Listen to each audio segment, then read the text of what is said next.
Post-Apocalyptic News Radio is a YouTube-exclusive show with a limited release on Spotify. Good evening, and thank you for tuning in to the Post-Apocalyptic News Radio, your only source for the latest goings-on in the little corner of the post-apocalyptic wasteland we call home. Well, live at the bottom of the hour, our top story tonight. The Circus has come to the Wasteland. More on that at the top of the hour. For now, let's look at tomorrow's weather report. Temperatures are holding with a high of 27 degrees Celsius in the afternoon, but dropping to 25 in the night. A warm day to be sure. Please remember to stay in shaded areas. Heat deaths have risen to a total of 57 this year. Wind speeds have picked up to 3 kilometers per hour and relative humidity stands at 20%. We don't expect any clouds, leaving us at the mercy of our unrelenting sun. But let's move on to more important matters, shall we? The world outside has changed. The environment has grown cruel and harsh. Water and food have become prized commodities, and all the creatures we once knew have had to adapt. Some are kind, some strange, many monstrous. Let's discuss our new wasteland fauna.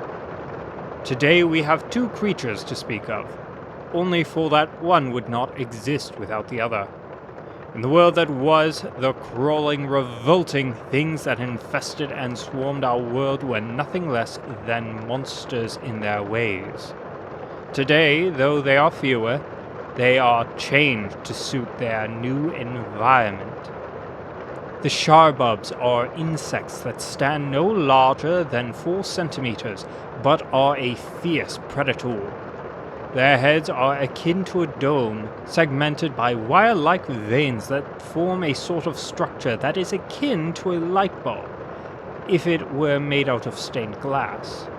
Without the colors, however, for it is clear throughout. Within this dome exists a viscous fluid that directs light to a central point where a lens exists. We believe this gives them a 360-degree view of their surroundings. Moving on from their head, they move with a sort of locomotion that is known as tripedalism, meaning that 3 limbs are used in their movements. I confess these structures are incredibly delicate. Learning how they function is proving difficult. However, they have regenerative properties for their legs and arms, which, if broken, removed, or otherwise found unusable, can be grown anew. Their arms are akin to tiny saw blades, with sharp serrated edges along them, used primarily for cutting through the exoskeletons of their prey. Finally, how they eat. Along their abdominal segment is a small opening held closed by their exoskeleton. If sawn through, their prey can be placed within to be consumed. It is a long process, and we're not sure as to the specifics. Now, I said we had 2 monstrous things to tell you of. Someone has created their own. It stands 4 meters tall with all the same properties of the original sharbub, with the exception of regeneration. As well, its stomach or fuel tank is closed by a latching mechanism. Despite this man-made monster being a replica of a smaller one, it is a fully functional predator. Instead of smaller prey, it now attempts to consume people or animals. We know this only for Dr. Simon Nefter, the creator of this robotic thing, who was kind enough to share the details once their creation grew unstable. Moving on. Let's talk survival. More accurately, let's talk survival cooking. More specifically, let's talk quality survival culinary. Most of us haven't had a decent meal since the world ended, living off the scraps of the world past or risking contaminated meat hunted from our new furry friends. Often bland or bitter, these meals leave us wanting. However, thanks to a kind soul traveling the wastes, I know a few things you can do to better your meals. Protein is a necessary thing for our bodies. They keep our muscles growing and alive. Without it, we would be in no small amount of trouble. Fortunately, sharbubs are rich in vital proteins our bodies need. Often found in dry places or near colonies of other crawling things, they can make a fantastic meal for your body. Best if fried in oils, Without any frying delights, it's a great thing to keep you alive. Now, that said, I am going to continue eating the mystery meat cans we have here at the station. Let's move on to something less revolting. We're going to start our advertisements.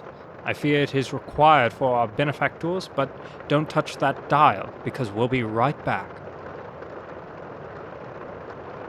We need tunnels, winding far below the Earth's elements to settlement, easy to travel, safe, cool, and fun. Start tunneling today. See Tanner Tunnels Wilson to sign up. Equipment provided by Tunnels. Do you own a radio? Do you like to tune in for news, shows, and music? Did you drop your radio and break it? Well, it's your lucky day. Radio repair services are available at Jasper Dance, Grift Repair and Destroy. Only available in Green Court. And we're back with more of the latest. It's no secret that this world is a dangerous place. People have grown desperate and taken to helping themselves to your stuff when you're least prepared. Stay ready, stay informed of the latest reported bandit movements. The Merkva have begun their attempts to break through the siege, holding their settlement hostage. But not alone. Charcoal Farm was there to provide assistance. At 2300 hours this past night, fire bottles rained down on authorities, and the Merkva made their attempts to destroy those who would deny their enterprise. I'm sure I need not remind you, but all of their goods were acquired by raiding homes of people throughout the Wasteland, and leaving behind the people they found, buried and dead. These are not sympathetic people. These are not merchants. They are highway weirmen. They are murderers. And yet another bandit group came to their aid when authorities had not released the location. It is suspected that there is a rat among them, but we cannot prove that. What is fortunate is that the assault was unsuccessful. Charcoal Farm suffered no damage, the Merkva suffered 3 deaths, and casualties of the authorities are unreported. We are watching this situation very closely. We will inform you as to a change in the situation as we become aware of it. But let's move on, shall we? Friends, families, and loved ones have all been separated by the vast wasteland. Our mailing services are unreliable, facing the dangers of the waste alone. They risk their lives that we are not forgotten or estranged. By popular harassment, we are closing that distance. Stay tuned for letters from home. This letter is from Denise, addressed to PANR, to read for one Patrick. The letter reads, Patrick, I haven't heard from you since everything changed. I've been trying to find you. You deserve to know Deborah is lost. She was with me for a while, but wanted to find you. I don't know if she did. I don't know if she met her fate. But I hope you two found each other. Denise. I hope you were tuned in, Patrick, and I hope you find them. If you have a letter you would like read on the air, send your letter to us with your name and who it's for. But now we're at the top of the hour, and it's time to discuss our top story of the evening. In the dark and night, lights shine and sparkle from an island to the east. On Ashland, a rocky island, music has been heard. There you can find Pam and Sam's Three-Ring Circus, a place with monsters and clowns and stilted fellows and music and lights and purple people, where peanuts grow on corn and squares hatch into flying baboons. It's 5 cubes a ticket and comes highly recommended according to the flyer we found in the mail. But with that, I'm afraid we're out of time. I should like to thank you so much for tuning in. I wish you all the very best. And if you are truly out there, good luck.